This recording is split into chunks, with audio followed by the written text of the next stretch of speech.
Akuti tu baba Malondela wajaso ndekuti ndalama zokwana 65 miliyoni kuti no basi asokonezetu akafukufuku aja basi tu kumugula kumene koko ndatayivatu sanazedwe anazangodumpha pompo li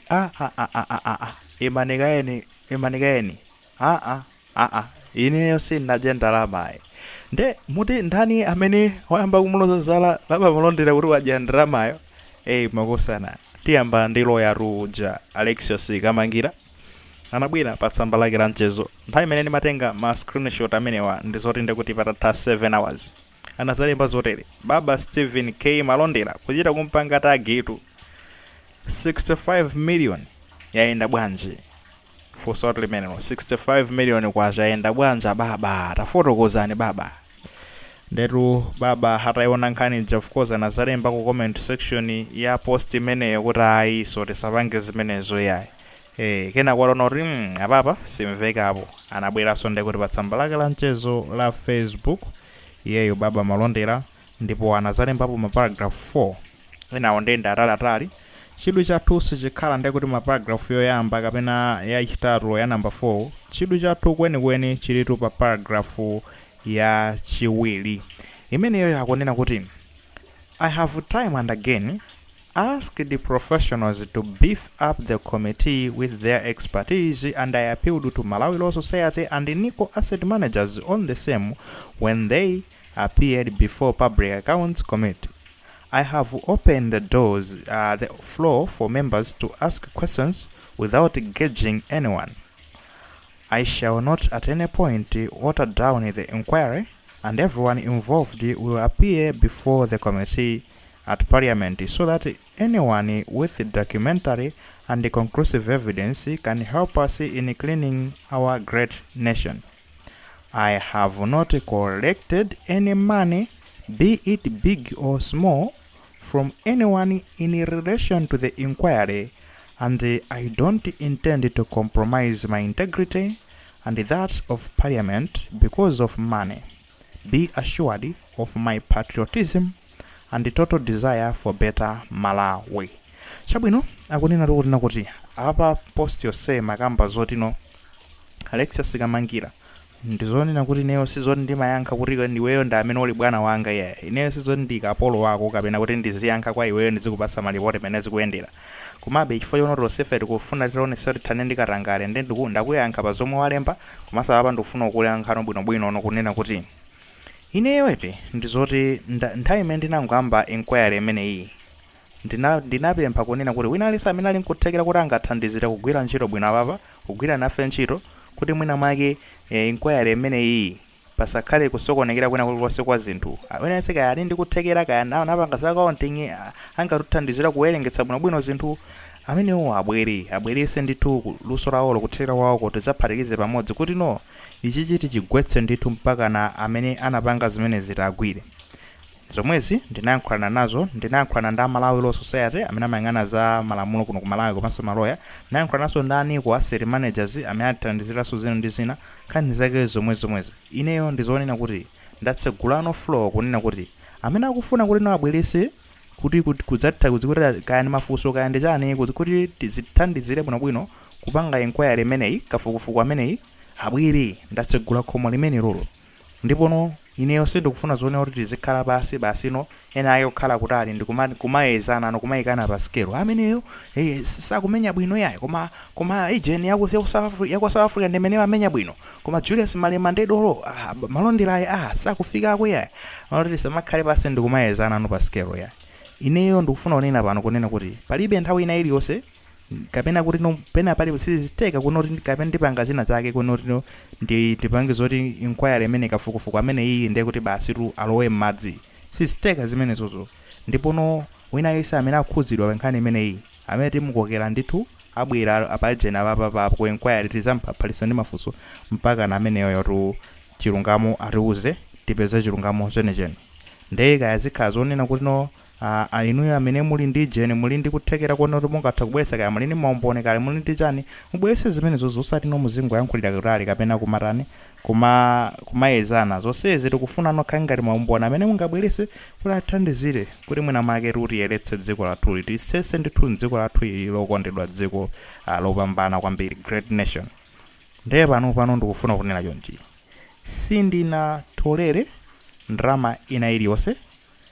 yayikulu kapena yaying'ono kuchokera kwa amene wina wake kapena amene akukhuzidwa mu inquiry imeneyi, ndipo ndilibenso kapena mafuno onena kuti kapena ndisokoneze ineyo integrity yanga chithunzithunzi changa chabwino sindifuna chisokoneza komanso chithunzithunzi cha parliament chifukwa cha ndalama ina yake. Ndikufuna kungokutsimikizirani kunena kuti anthu nonse munthu ineyo muonano kukonda kwa dziko langa kuti ndimalikonda dziko langa komanso ndili ndi khumbokhumbo lofunisisa kuonesa zonena kuti Malawi atakhala wabwino ndekutino kwambiri focus yathu ndi imene ili in the last 1 2 3 4 5 6 7 mwina 7 lines of paragraph number 2. Malaina amene wakunena kuti I have not collected any money, be it big or small, from anyone in relation to the inquiry, and I don't intend to compromise my integrity and that of Parliament because of money. Be assured of my patriotism and total desire for better Malawi. Anyways, amapitilizabe kufotokoza nkhani zimenezozo tingonena chonchi ngani ndi imeneyo. Alexious Kamangila wabwera kuzakhala ngati kuzanira kuti baba Malondela wadya ndrama yo zokwana 65 million Malawi kwacha kuti Kafukufuku kuja musokoneze mwayiona baba Malondela atamva zimene zarayiso tisabangane choncho ya kumeneko ndikutcherana ndale ngati mukuona kuti muli nkuthekera kwina wake tabweretsani kuthekera kuti fana tiphatikize tonse tikufuna titawoza Malawi wathuyi koma osati zirozana Zala yake kumanyozana. I think tikamayankhula zinthu ngati zizere I think ine nakakondano Alexious Kamangila amene akupanga chonche abwere ndi umboni chifukwa iyi ni nthawi yolakwika imeneno baba Malondela tigathe ngati tiyipitse chithunzithunzi chake ndiye kuti even inquiry ikhale yopanda ntchito yonse imene akupanga ikhale ndi kuti yosafunikira. Tingathe kumaona ngati baba Malondela akupanga zinthu zonena kuti kapena atchuke chani muziwe zoti izizi ndi zoopsa kwambiri ndi zinthu zonena kuti moyo wake sokhoza kukhala uli pa chiopsezo akuzipereka munthu uyu koma mwina mwake sitikutha kuona kuti danger zimenezi ndi zotani chifukwa zimene afukule baba Malondela ndi komiti imene iyi yapaki akafukula zimene atafukulezo agwetsa anthu oti ndi mabige ronena kuti akazatuluka tonse kukamwa kuzakhala yasa kuti awawa zona and mabige amenewo they can't go down without a fight.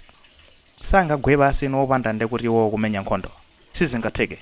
Amenya nkhondo ndithu kuti chani azirereze endi munthu amene angampange tagere kwambiri ndi ndani ndi baba Malondela ifanda amene akukhala ngati akuapanga pressure kwambiri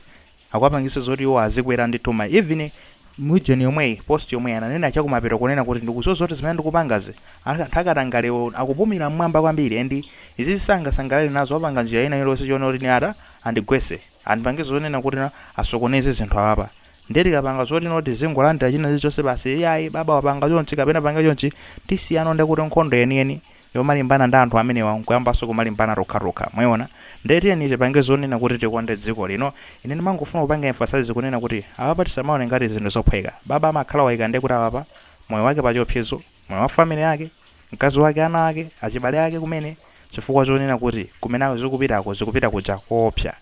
Ningofuna kumupanga remind Alexious Kamangila fai ineyo ndendayenda naye nkulu amene kuchoka mu 2024 mena ankayamba nkhani zake zija zoti katangale chanchitsana mena ankadzatulukira time imene chikanayi 2025 nayi yemweyu ankanena kunoti akunditsatira akufuna kundipha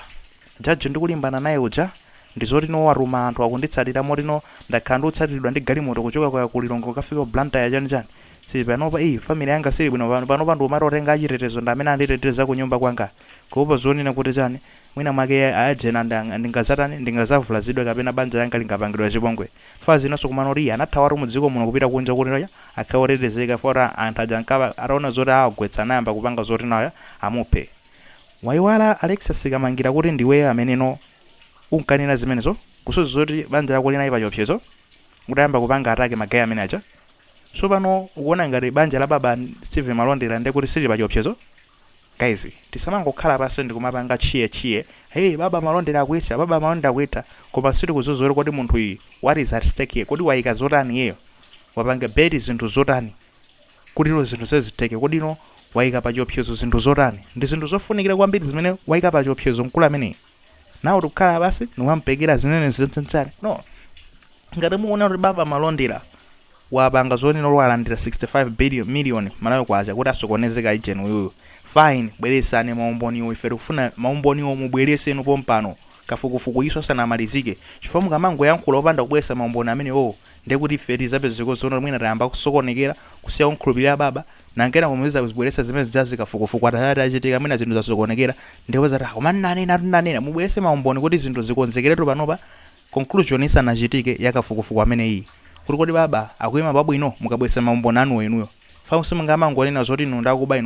ndakuba opanda kubweresa maumboni mubwerese maumboni otherwise kubwera ndikumangonena zoni kuti iyayi baba Walandila 65 million yaenda bwanji basi mangoyankhula ndiye kuti mukungobweresa chisokonezo pene popo that's not fair tentizikhala ntizinene mona mtima that's not fair tikunena kuti no